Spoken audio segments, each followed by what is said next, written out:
आज हम बीए पाठ तृतीय में 1857 की क्रांति के स्वरूप की चर्चा करेंगे। जैसा कि हम पूर्व कक्षा में भी 1857 के विद्रोह की क्रांति की चर्चा कर चुके हैं। सर जॉन शीले के अनुसार 1857 की क्रांति पूर्णतः अराष्ट्रीय तथा स्वार्थी सैनिकों का विद्रोह था, जिसका न कोई देशी नेतृत्व था और न जनता का सहयोग। सर जॉन लॉरेंस ने इसे केवल सैनिक विद्रोह बताया और इसका प्रमुख कारण चर्बी वाले कारतूसों को बताया। पी.ई. रॉबर्ट्स भी इसे विशुद्ध सैनिक विद्रोह मानते थे। 1857 की क्रांति के स्वरूप को समझना आसान नहीं था। बड़े बड़े इतिहासकारों ने 1857 की क्रांति के स्वरूप को समझने के लिए अध्ययन किया तथा इन अध्ययनों पर काफ़ी विवाद भी हुए हैं। जहाँ तक भारत सरकार ने 1857 ईस्वी में हुए विद्रोह का अध्ययन करने के लिए भारतीय इतिहासकारों की नियुक्ति भी की। वी.डी. सावरकर ने 1904 में एक गुप्त क्रांतिकारी संगठन अभिनव भारत समाज की स्थापना की थी।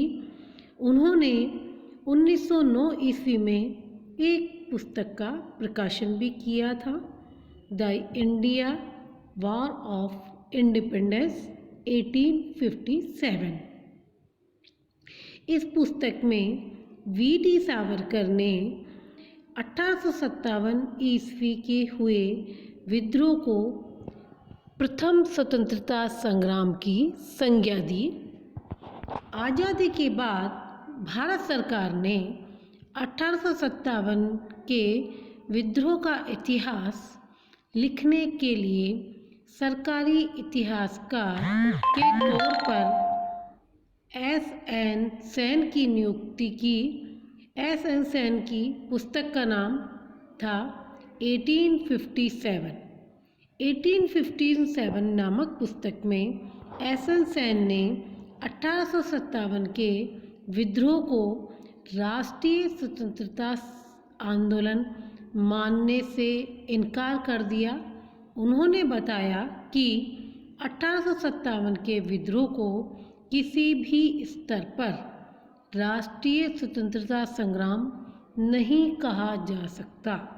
इसके बाद भारत सरकार ने आर.सी. मजूमदार को 1857 की क्रांति का इतिहासकार बनाया, लेकिन उन्होंने इस काम को करने से इनकार कर दिया क्योंकि आर.सी. मजूमदार इस कार्य को स्वतंत्र रूप से करना चाहते थे।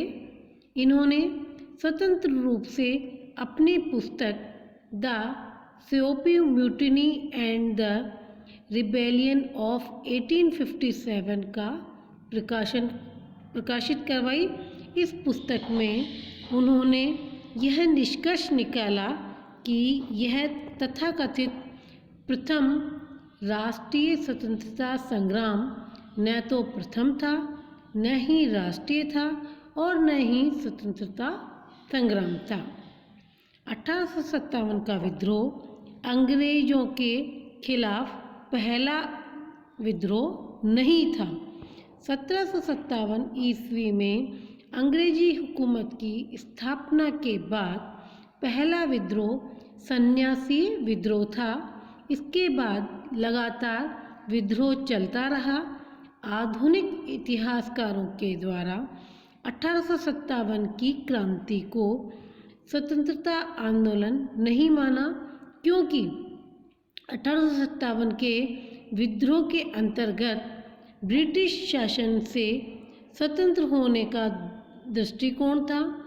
ब्रिटिश शासन की समाप्ति में स्वाधीन होने का दृष्टिकोण निहित है, किंतु इसे स्वतंत्रता संघर्ष नहीं कहा जा सकता, क्योंकि स्वतंत्रता संघर्ष की भावना राष्ट्रीयता की भावना से जुड़ी हुई है, जबकि 19वीं शताब्दी के मध्य में राष्ट्रीयता की सीमाएं थी।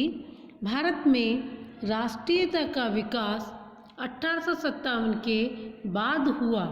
चूँकि 1857 के क्रांति एक राष्ट्रीयता का विकास नहीं हुआ, लेकिन हम राष्ट्रीय संघर्ष नहीं मान सकते। 10 मई 1857 को विद्रोह की शुरुआत एक सैनिक विद्रोह के रूप में हुई थी।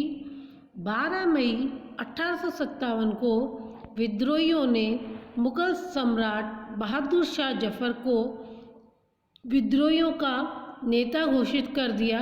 उस समय ब्रिटिश भारत में सेना की कुल 3 रेजिमेंट थी, किंतु इस विद्रोह में केवल बंगाल रेजिमेंट ने ही हिस्सा लिया।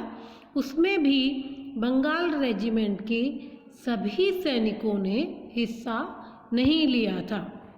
1857 के विद्रोह का अंत में लोकप्रिय स्वरूप धारण करता रहा।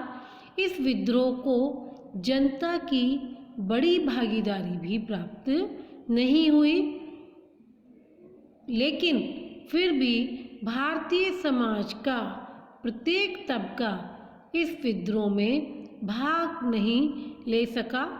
भारत के अधिकांश राजा और बड़ी जमींदार इस विद्रोह से न केवल अलग थलग थे, बल्कि उनमें से कुछ ने इस विद्रोह को समाप्त करने के लिए अंग्रेजों का सक्रिय सहयोग भी किया, जिनमें ग्वालियर के सिंधिया, इंदौर के होलकर, हैदराबाद के निज़ाम, नेपाल के राजा, भोपाल के राजा, पटियाला के राजा आदि थे। इसके अतिरिक्त मध्यम और उच्च वर्ग के अधिकांश पढ़े लिखे भारतीय भी इस विद्रोह के आलोचक बने रहे और विद्रोहियों का साथ नहीं दिया। यह एक ऐसा तथ्य है जो विद्रोह के स्वतंत्रता संघर्ष होने के विचार पर प्रश्न चिन्ह लगाता है। विद्रोह के विस्तार की भी सीमाएं रही। विद्रोह अधिकतर उत्तरी भारत में ही सीमित रहा। विद्रोह पूरी तरह से पूर्वी भारत, दक्षिणी भारत और पश्चिमी भारत के अधिकांश हिस्सों में नहीं बन पाया। इसीलिए विद्वानों में 1857 के विद्रोह के स्वरूप को लेकर अलग अलग अवधारणा है, जिसकी चर्चा अब हम अगली कक्षा में करेंगे।